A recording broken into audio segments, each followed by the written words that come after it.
Hi ಎಲ್ರಿಗೂ ನಮಸ್ಕಾರ. Welcome back to my YouTube channel. ಇವತ್ತು ಗುರುವಾರದ ವಿಡಿಯೋ ಆಗಿರುತ್ತೆ.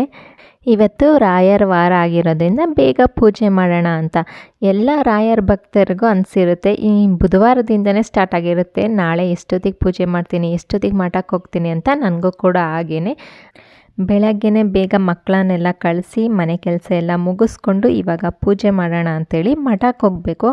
ಬೇಗ ಪೂಜೆ ಮಾಡಿಕೊಂಡು ಹೋಗೋಣ ಅಂದ್ಕೊಂಡಿದ್ದೀನಿ. ನಾವು ಎಷ್ಟೇ ಬೇಗ ಕೆಲಸ ಎಲ್ಲ ಮುಗಿಸ್ಕೊಂಡ್ರೂ ಟೈಮ್ ಆಗೇ ಹೋಗಿರುತ್ತೆ. 11 ಗಂಟೆ ಅಷ್ಟೊತ್ತು, 11-11:30 ಆಗೇ ಹೋಗುತ್ತೆ ನಾನು ಯಾವಾಗಲೂ ಹೋಗ್ಬೇಕಾದ್ರೇ. ಇವತ್ತು ಕೂಡ ಅಷ್ಟೇ ಆಗೋಗ್ಬಿಟ್ಟಿತ್ತು. ನಮ್ಮ ಕೆಲಸಗಳೇ ಇರುತ್ತಲ್ಲ, ಬೆಳಗ್ಗೆ ತಿಂಡಿ ಮಾಡೋದು, ಮಕ್ಕಳು ಕಳಿಸೋದು, ಮನೆ ಕೆಲಸಗಳು. ಅಂದರೆ ವಾರ ಅಂದರೆ ಎಲ್ಲ ಕಡೆ ಕ್ಲೀನ್ ಮಾಡಿಕೊಂಡು ಮನೆ ಕ್ಲೀನಾಗಿದ್ದರೆ ಏನೋ ವಾರ ಮಾಡೋಕ್ಕೆ ನೆಮ್ಮದಿ ಅನಿಸುತ್ತೆ. ಎಲ್ಲ ಅಲ್ಲಿಗೆ ಇಲ್ಲಿಗೆ ಬಿಟ್ಟು ಪೂಜೆ ಮಾಡೋಕ್ಕೂ ಆಗೋಲ್ಲ. ನಮ್ಗೆ ಆ ಥರ ಮಾಡೋಕ್ಕೂ ಮನಸ್ಸಿರಲ್ಲ. ಪೂಜೆ ಮಾಡ್ತಾಯಿದ್ದೀವಿ ಅಂದರೆ ಪ್ರತಿಯೊಂದು ಅದರ ವಸ್ತು ಅಲ್ಲೇ ಇರಬೇಕು, ಮನೆ ಯಾವಾಗಲೂ ಕ್ಲೀನಲ್ಲಿ ಇರಬೇಕು. ಆವಾಗ ಪೂಜೆ ಮಾಡೋಕ್ಕೂ ನೆಮ್ಮದಿಯಿಂದ ಮಾಡ್ಬೋದು. ನಾವು ಎಲ್ಲ ಕೆಲಸ ಮುಗಿಸಿ ಪೂಜೆ ಮಾಡ್ತೀನಿ. ನನಗೆ ಪರ್ಟಿಕ್ಯುಲರಾಗಿ ನಾನು ಬೆಳಗ್ಗೆ ಬೇಗ ಎದ್ದು ಮಾಡಲೇಬೇಕು ಅನ್ನೋ ಥರ ಏನಿಲ್ಲ. ನನಗೆ ಒಂದೊಂದು ದಿನ ಬೆಳಗ್ಗೆ ಎದ್ದು ಬೇಗ ಕೂಡ ಮಾಡ್ತೀನಿ, ಇನ್ನೊಂದು ದಿನ ಕೆಲಸ ಆಗಲಿಲ್ಲ ಅಂದರೆ ಎಲ್ಲ ಮನೆಯೆಲ್ಲ ಕ್ಲೀನ್ ಮಾಡಿಕೊಂಡು ನಿಧಾನಕ್ಕೆ ಕೂಡ ನಾನು ಪೂಜೆ ಮಾಡ್ತೀನಿ. ನನ್ನ ಕೆಲಸ ಎಲ್ಲ ಮುಗ್ದಾದ್ಮೇಲೆ ನಾನು ಪೂಜೆ ಮಾಡೋದು. ಕೆಲಸ ಎಲ್ಲ ಪೆಂಡಿಂಗ್ ಇಟ್ಟು ಫಸ್ಟ್ ಸ್ನಾನ ಮಾಡಿ ಪೂಜೆ ಮಾಡೋಣ ಆ ಥರ ಇಲ್ಲ. ಮನೆ ಕ್ಲೀನ್ ಇದ್ದರೆ ಏನೋ ಇಡೀ ಮನಸ್ಸಿಗೂ ಒಂಥರ ನೆಮ್ಮದಿ ಇರುತ್ತೆ, ಪೂಜೆ ಮಾಡೋಕ್ಕೂ ನೆಮ್ಮದಿ ಅನಿಸುತ್ತೆ. ಆವಾಗ ನೆಮ್ಮದಿಯಿಂದ ಪೂಜೆ ಮಾಡ್ಬೋದು.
ಇವಾಗ ನನ್ನ ಪೂಜೆ ಎಲ್ಲ ಮುಗೀತು. ಟೈಮ್ ಅಷ್ಟೊತ್ತಿಗೆ 11 ಗಂಟೆ 11:30 ಆಗೋಗಿತ್ತು. ನಾನು ಇನ್ನು ಮಠಕ್ಕೆ ಹೋಗೋ ಅಷ್ಟೊತ್ತಿಗೆ 12 ಗಂಟೆ ಆಗೇ ಹೋಗಿರುತ್ತೆ. ಅಲ್ಲಂತೂ 11 ಗಂಟೆ ಮೇಲೆ ಜನ ಜಾಸ್ತಿ ಆಗಿರುತ್ತೆ. ಇವಾಗ ನಮ್ಮಂಗೆ ಎಲ್ಲ ಮಕ್ಕಳನ್ನ ಸ್ಕೂಲಿಗೆ ಕಳಿಸಿ ಬರೋ ಪೇರೆಂಟ್ಸೇ ಜಾಸ್ತಿ ಇರ್ತಾರೆ. ಇವತ್ತಂತೂ ಸಖತ್ತು ರಶ್ ಇತ್ತು. ದೇವ್ರು ಇರೋದಿಲ್ಲಿ, ಕ್ಯೂ ಇಲ್ಲಿತ್ತು. ನಾನು ತುಪ್ಪದ ಬತ್ತಿ ಹಚ್ಚೋಣ ಅಂತ ಹೇಳ್ಬಿಟ್ಟು ಸ್ಲಿಪ್ ತಗೊಂಡೆ. ಅದನ್ನು ನೋಡಿದ್ರೆ ಕ್ಯೂ ಇತ್ತಲ್ಲ, ನನಗೆ ಮತ್ತೆ ಒಂದು 2:30 ಅಷ್ಟೊತ್ತಿಗೆ ರಿಟರ್ನ್ ಹೋಗ್ಬೇಕಿತ್ತು. ಟೈಮ್ ಆಗುತ್ತೆ ಅಂತ ಹೇಳ್ಬಿಟ್ಟು ಟಿಕೆಟ್ ತೊಗೊಂಡಿದ್ದು ಹಾಗೆ ಇಟ್ಕೊಂಡಿದ್ದೀನಿ. ನೆಕ್ಸ್ಟ್ ಮುಂದಿನ ವಾರಕ್ಕೆ ಹಚ್ಚೋಣ ಅಂತ ಹೇಳ್ಬಿಟ್ಟು ಹಾಗೆಯೇ ದರ್ಶನ ಮಾಡಿಕೊಂಡು ಪ್ರಸಾದನ ತಿನ್ಕೊಂಡು ಬಂದೆ. ನನಗೆ ದೇವಸ್ಥಾನಕ್ಕೆ ಹೋದರೆ ಒಬ್ಬಳೇ ಹೋಗೋಕ್ಕೆ ಸಖತ್ ಇಷ್ಟ ಆಗುತ್ತೆ. ಯಾಕಂದರೆ ಯಾವಾಗ ಯಾರ ಜೊತೆನೂ ಮಾತಾಡಲ್ಲ, ನಮ್ಮ ಪಾಡಿಗೆ ನಾವು ಹೋಗಿ ಆರಾಮಾಗಿ ದೇವ್ರ ದರ್ಶನ ಮಾಡ್ಕೊಂಡು ಬರ್ತೀವಿ. ಇವಾಗ ಫ್ರೆಂಡ್ಸ್ ಜೊತೆ ಹೋದರೆ ಏನಾಗುತ್ತೆ ಅಂದರೆ ಆ ದೇವ್ರ ದರ್ಶನಕ್ಕೆ ಹೋಗೋಕ್ಕಿಂತ ಮುಂಚೆನೇ ನಮ್ಮ ಮಾತುಗಳೇ ಜಾಸ್ತಿ ಆಗೋಗಿರುತ್ತೆ. ಹಂಗಾಗಿ ನನಗೆ ಒಬ್ಬಳಿಗೆ ಹೋಗೋಕ್ಕೆ ಸಖತ್ ಇಷ್ಟ ಆಗುತ್ತೆ. ನಾನು ಆಲ್ಮೋಸ್ಟ್ ಯಾರನ್ನೋ ಕರೆಯಲ್ಲ, ಯಾರಾದ್ರು ಬರ್ತೀನಿ ಅಂದರೆ ಜೊತೆಗೆ ಹೋಗ್ತೀವಿ, ಇಲ್ಲಾಂದರೆ ನನ್ನ ಪಾಡಿಗೆ ನಾನು ಒಬ್ಬಳೇ ಹೋಗ್ತೀನಿ. ಅಲ್ಲಿಂದ ಬರಬೇಕಾದ್ರೆ ನಾನು ಸೊಪ್ಪು ತಗೊಂಡಿದ್ದೆ. ನಾನು ಗುರುವಾರ ಹೋದ್ರಂತೂ ಸೊಪ್ಪನ್ನು ಮಿಸ್ ಮಾಡಲ್ಲ. ಅಲ್ಲಿ ಸೊಪ್ಪು ಚೆನ್ನಾಗಿರುತ್ತೆ. ಇವಾಗ ಹಳ್ಳಿ ಕಡೆ ಎಲ್ಲ ನಾವು ಹೇಗೆ ಕಿತ್ಕೊಂಡ್ಬಂದಿರ್ತಾರೆ ಸ್ವಲ್ಪ ಮುಂದೆ ಇರೋದು ಆ ಥರ ಸೊಪ್ಪುಗಳು. ಇವಾಗ ನಮಗೆ ಬೆಂಗಳೂರಲ್ಲಿ ಸಿಗೋದು ಅಂದರೆ ಬೇರೆ ಇರುತ್ತಲ್ಲ ಆ ಥರ ಸಿಗುತ್ತೆ. ಅಲ್ಲಾದರೆ ಹಳ್ಳಿ ಕಡೆ ಹೇಗೆ ಸಿಗುತ್ತೆ ಆ ಥರ ಸಿಗುತ್ತೆ. ಸೊಪ್ಪಲ್ದಲೇ ತರಕಾರಿಗಳನ್ನೂ ಮಾರ್ತಾರೆ. ಅಲ್ಲಂತೂ ಎಲ್ಲ ತರಕಾರಿ ಫ್ರೆಶ್ಶಾಗಿ ಸಿಗುತ್ತೆ. ಪಕ್ಕದಲ್ಲೇ ಸುತ್ತಮುತ್ತ ಹಳ್ಳಿ ಇರೋದ್ರಿಂದ ಜಾಸ್ತಿ ಫ್ರೆಶ್ ತರಕಾರಿಗಳನ್ನೇ ಇಟ್ಕೊಂಡು ಮಾರ್ತಾ ಇರ್ತಾರೆ. ಈ ದೇವಸ್ಥಾನಕ್ಕೆ ಬಂದವರಂತೂ ಆಲ್ಮೋಸ್ಟ್ ಎಲ್ಲ ತರಕಾರಿನೂ ತಗೊಂಡೋಗ್ತಾ ಇರ್ತಾರೆ. ನಾನಿಲ್ಲಿ ಬಂದು ಕೂತ್ಕೊಂಡು ಸೊಪ್ಪನ್ನೆಲ್ಲ ಸೋರಿಸಿಟ್ಟಿದ್ದೀನಿ. ಮಧ್ಯಾಹ್ನ ಒಂದು 2 o'clock ಏನೋ ಆಗಿತ್ತು. ಯಾಕೋ ಬೆಳಗ್ಗೆಯಿಂದ ಟೀ ಕುಡ್ದಿರಲಿಲ್ವಲ್ಲ, ಇವಾಗ ಒಂದು ಸ್ವಲ್ಪ ಟೀ ಅವಾಯ್ಡ್ ಮಾಡೋಣ ಅಂತ ಅಂದ್ಕೊಂಡಿದ್ದೀನಿ. ಕುಡಿತೀವಿ. ಇತ್ತೀಚೆಗೆ ಒಂದು ವಾರದಿಂದ ಬೆಳಗ್ಗೆ ಹೊತ್ತು ಟೀ ಮಾಡೋದು ಕಮ್ಮಿ ಮಾಡಿದ್ದೀನಿ. ಈ ಥರ ಬೆಳಗ್ಗೆ ಹೊತ್ತು ಕುಡಿಲಿಲ್ಲ ಅಂದರೆ ನನಗೆ ಟೀ ಅಡುಗೆ ಮನೆಗೆ ಹೋದರೆ ಟೀ ಕರಿತಾ ಇರ್ತೆ, ಬಾ ನನ್ನನ್ನು ಕುಡಿ ಅಂತ ಹೇಳ್ಬಿಟ್ಟು ಎಷ್ಟು ಅವಾಯ್ಡ್ ಮಾಡ್ತೀನಿ. ಆದ್ರೂ ಒಂದು ಸ್ವಲ್ಪ ಕುಡಿಬೇಕು ಅಂತೇಳಿ ಇವಾಗ 2 ಗಂಟೆ ಆಗಿದೆ ಊಟ ಮಾಡೋ ಟೈಮು. ನಾನು ಇವಾಗ ಟೀ ಮಾಡ್ಕೊಂಡು ಕುಡಿಯೋಣ ಒಂದು ಸ್ವಲ್ಪ ಅಂತೇಳ್ಬಿಟ್ಟು, ಅದ್ಯಾಕೋ ಟೀ ಒಂದು ನನ್ನ ಎನರ್ಜಿ ಡ್ರಿಂಕ್ ಥರ ನನಗೆ ಫೀಲಾಗಿ ಹೋಗ್ಬಿಟ್ಟಿದೆ. ಅದು ಕುಡಿದ್ರೇ ನಾನು ನೆಕ್ಸ್ಟ್ ಮುಂದೆ ಕೆಲಸ ಮಾಡೋಕ್ಕಾಗೋದು ಅನ್ನೋದು ನನ್ನ ತಲೆಯಲ್ಲಿ ಕೂತ್ಕೊಬಿಟ್ಟಿದೆ. ಫಸ್ಟ್ ಅದನ್ನು ತೆಗ್ದಾಕಿ ಟೀಗೆ ಕುಡಿಯೋದೆಲ್ಲ ಒಂದು ಸ್ವಲ್ಪ ಕಡಿಮೆ ಮಾಡಬೇಕು ಅಂತ ಅಂದ್ಕೊಂಡಿದ್ದೀನಿ. ಆದರೂ ಬಿಡೋಕ್ಕಾಗ್ತಾ ಇಲ್ಲ. ಬೆಳಗ್ಗೆ ಹೊತ್ತು ಕುಡಿಬೇಕಾದ್ರೆ ನಮ್ಮ ಮನೆಯವ್ರು ಬೈತಾರೆ. ಇನ್ನು ಅವ್ರು ಹೋದ್ಮೇಲೆ ಆರಾಮಾಗಿ ಟೀ ಮಾಡ್ಕೊಂಡು ಕುಡಿತೀನಿ.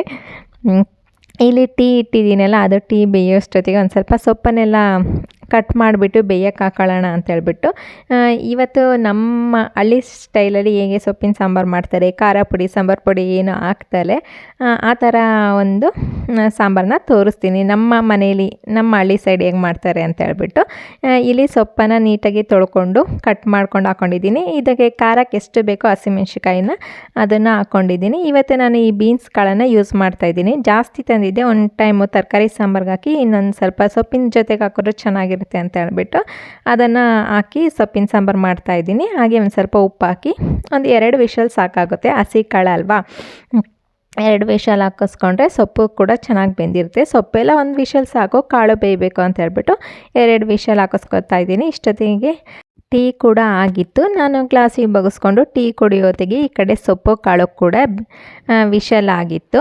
ನೆಕ್ಸ್ಟು ಅದನ್ನು ಒಂದು ಪಾತ್ರೆಗೆ ಹಾಕ್ಕೊಂಡು ನೀರನ್ನೆಲ್ಲ ಸೋಸ್ಕೊಂಡು ಇಟ್ಕೊಳ್ತಾ ಇದ್ದೀನಿ. ಇವಾಗ ಒಂದು ಮಸಾಲೆ ರೆಡಿ ಮಾಡ್ಕೋಬೇಕು. ಅಷ್ಟೊತ್ತಿಗೆ ಸೊಪ್ಪು ಕಾಳು ಕೂಡ ಒಂದು ಸ್ವಲ್ಪ ತಣ್ಣಗಾಗಿರುತ್ತೆ.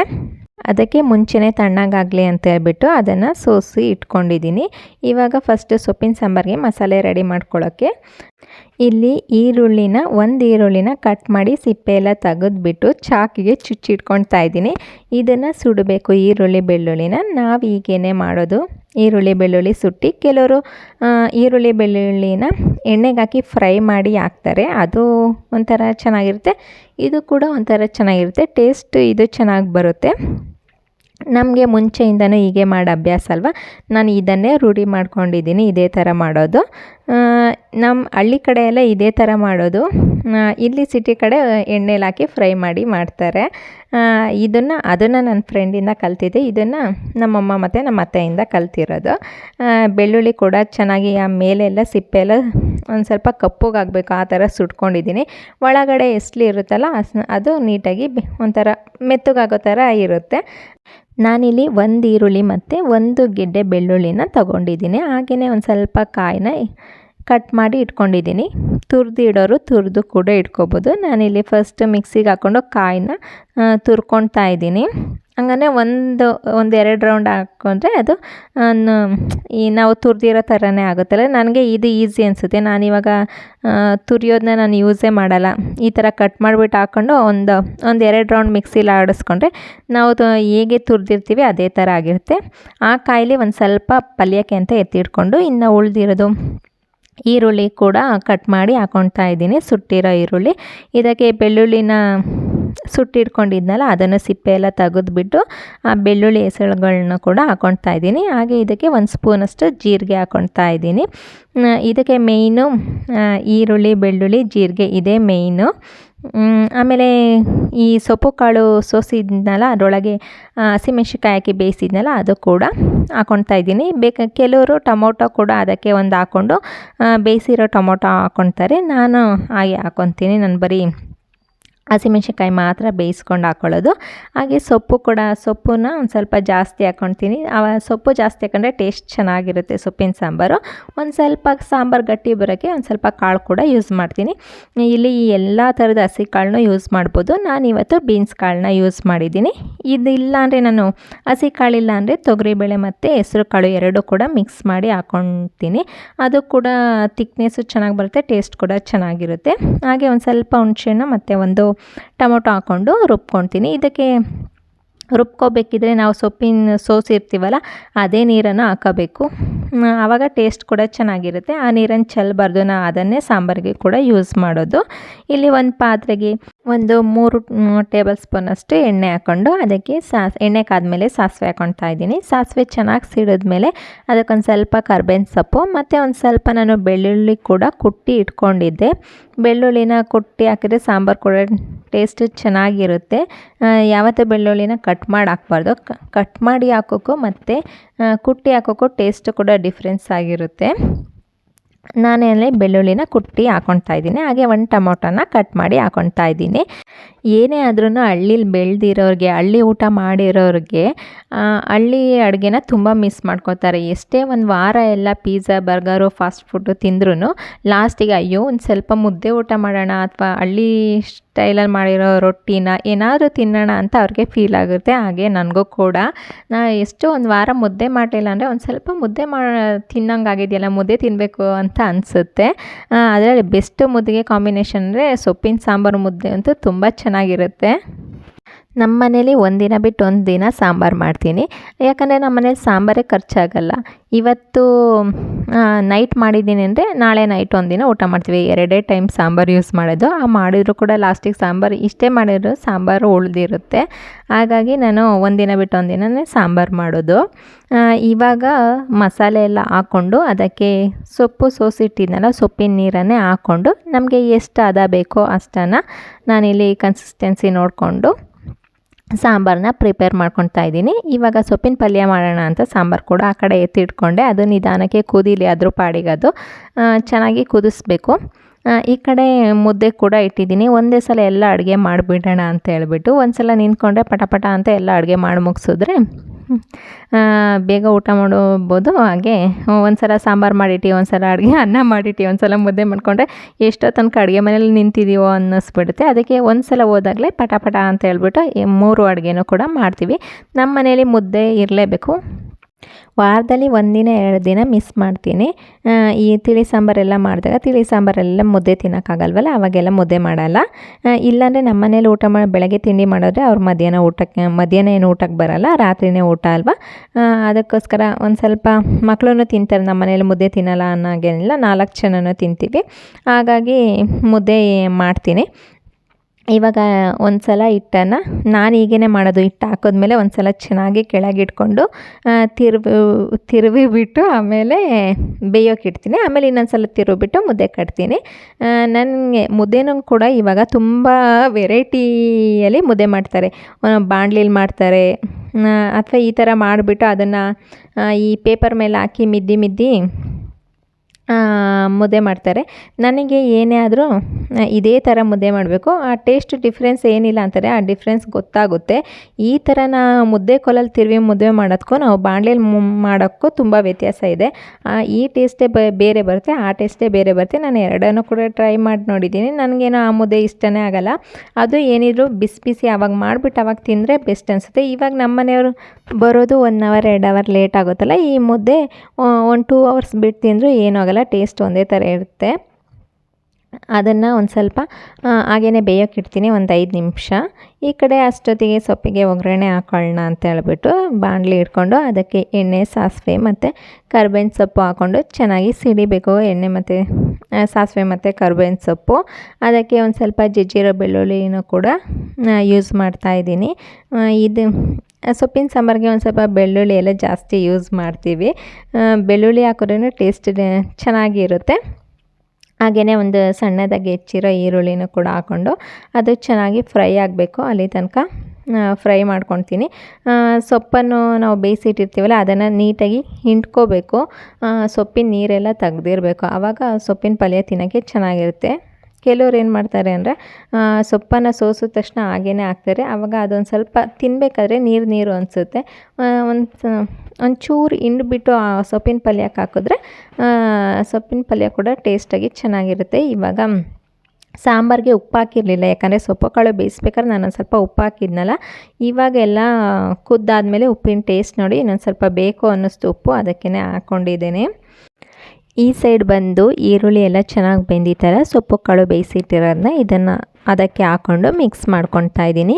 ಈ ಕಡೆ ಸೊಪ್ಪಿನ ಪಲ್ಯ ಕಾಯಿ ತುರಿ ಒಂದು ಹಾಕ್ಕೊಂಡ್ರೆ ಈ ಕಡೆ ಸೊಪ್ಪಿನ ಪಲ್ಯ ಕೂಡ ರೆಡಿಯಾಗಿತ್ತು. ಮೊದಲೇ ಮಾಡಿಟ್ಟಿದ್ದಲ್ವ, ಅದಕ್ಕೆ ಹಸಿಮೆಣಸಿನ್ಕಾಯಿ ಕೂಡ ಹಾಕಿದ್ದೀನಿ. ಮೊದಲನೇ ಮಾಡಿಟ್ಟಿದ್ದಲ್ವ, ಸೊಪ್ಪು ಒಂದು ಸ್ವಲ್ಪ ಬಿಸಿ ಆಗಲಿ ಅಂತ ಹೇಳ್ಬಿಟ್ಟು ಚೆನ್ನಾಗಿ ಬಿಸಿ ಮಾಡಿಬಿಟ್ಟು ಆಮೇಲೆ ಕಾಯಿ ತುರಿನ ಉದುರಿಸ್ಕೊಂಡು ಗ್ಯಾಸ್ ಆಫ್ ಮಾಡಿಕೊಂಡು ಮುಚ್ಚಿ ಇಡ್ತೀನಿ. ಸೊಪ್ಪಿನ ಪಲ್ಯ ಕೂಡ ರೆಡಿ ಆಯಿತು, ಸಾಂಬಾರು ಕೂಡ ರೆಡಿ ಆಯಿತು, ಮುದ್ದೆನೂ ರೆಡಿ ಆಯಿತು. ಅನ್ನ ಏನು ಮಾಡೋಕ್ಕೆ ಹೋಗಲಿಲ್ಲ, ಮಧ್ಯಾಹ್ನ ಅನ್ನ ಮಾಡಿದ್ದೆ ಅದೇ ಇತ್ತು. ಹಾಗಾಗಿ ಅದೇ ಅನ್ನನ ಯೂಸ್ ಮಾಡ್ಕೊತೀವಿ. ನಿಜವಾಗ್ಲೂ ಅಡುಗೆ ಮಾಡೋದು ಈಸಿ, ಆದರೆ ಅಡುಗೆ ಮಾಡೋಕ್ಕಿಂತ ಮುಂಚೆ ಯೋಚನೆ ಮಾಡ್ತೀವಲ್ಲ ಅದೇನೇ ದೊಡ್ಡ ಯೋಚನೆ ಆಗಿರುತ್ತೆ ಅಡುಗೆ ಮಾಡಬೇಕಲ್ಲ ಅಂತ ಹೇಳ್ಬಿಟ್ಟು. ಒಂದು ನಮ್ಮ ಮೈಂಡಲ್ಲಿ ಈ ಥರ ಮಾಡಬೇಕು, ಈ ಥರ ಇದೆ ಅಂತ ಹೇಳ್ಬಿಟ್ಟು ಅಡುಗೆ ಮಾಡೋಕ್ಕೆ ನಿಂತ್ಕೊಂಡ್ರೆ ನಿಜ ಅರ್ಧ ಗಂಟೆಯಲ್ಲಿ ಒಂದು ಡಿನ್ನರ್ನ ಪ್ರಿಪೇರ್ ಮಾಡ್ಬೋದು. ಅಡುಗೆ ಏನು ಮಾಡಲಿ ಅಂತ ಯೋಚನೆ ಮಾಡಿಕೊಂಡೆ ಅಯ್ಯೋ ಅಡುಗೆ ಮಾಡೋದು ಇಷ್ಟೊಂದು ಕಷ್ಟ ಅಂತ ಅನ್ನಿಸ್ಬಿಟ್ಟಿರುತ್ತೆ. ಇವಾಗ ಮುದ್ದೆ ಕೂಡ ಕಟ್ಟಿ ಎಲ್ಲ ರೆಡಿ ಮಾಡಿಟ್ಟಿದ್ದೀನಿ, ಮಕ್ಕಳಿಗೆ ಊಟ ಹಾಕೊಡೋಣ ಅಂತ ಹೇಳ್ಬಿಟ್ಟು. ಮುದ್ದೆ, ಸೊಪ್ಪಿನ ಸಾಂಬಾರು, ಸೊಪ್ಪಿನ ಪಲ್ಯ ಮತ್ತು ಜೊತೆಗೆ ಒಂದು ಮಾವಿನ ಹಣ್ಣು ಕಟ್ ಮಾಡಿ ಇಟ್ಟಿರ್ತೀನಿ. ಈ ಸೊಪ್ಪಿನ ಸಾಂಬಾರು ಜೊತೆ ಈ ಮಾವಿನಕಾಯಿ ಬರುತ್ತಲ್ಲ ಅದನ್ನು ಟೇಸ್ಟ್ ಮಾಡ್ಕೊಂಡು ತಿಂದರೆ ಚೆನ್ನಾಗಿರುತ್ತೆ. ಇದು ನಮ್ಮ ಮಾವಟ್ಟನ್ನ ಆ ಥರ ತಿಂತಿರೋ ಸೊಪ್ಪಿನ ಸಾಂಬಾರು ಇದ್ದಾಗ ಮಾವಿನಕಾಯಿ ಅದ್ರ ಜೊತೆಗೆ. ಇವತ್ತಿನ ಡಿನ್ನರ್ ಇದಾಗಿತ್ತು. ನಿಮ್ಗೇನಾದ್ರು ಸ್ವಲ್ಪನಾದ್ರು ಈ ವಿಡಿಯೋ ಇಷ್ಟ ಆದರೆ ಪ್ಲೀಸ್ ಲೈಕ್, ಶೇರ್, ಕಮೆಂಟ್ ಮಾಡಿ. ಹಾಗೆ ನನ್ನ ಚಾನಲ್ನ ಸಬ್ಸ್ಕ್ರೈಬ್ ಮಾಡ್ಕೊಂಡು ನೋಡಿ. Thank you for watching. See you in next video.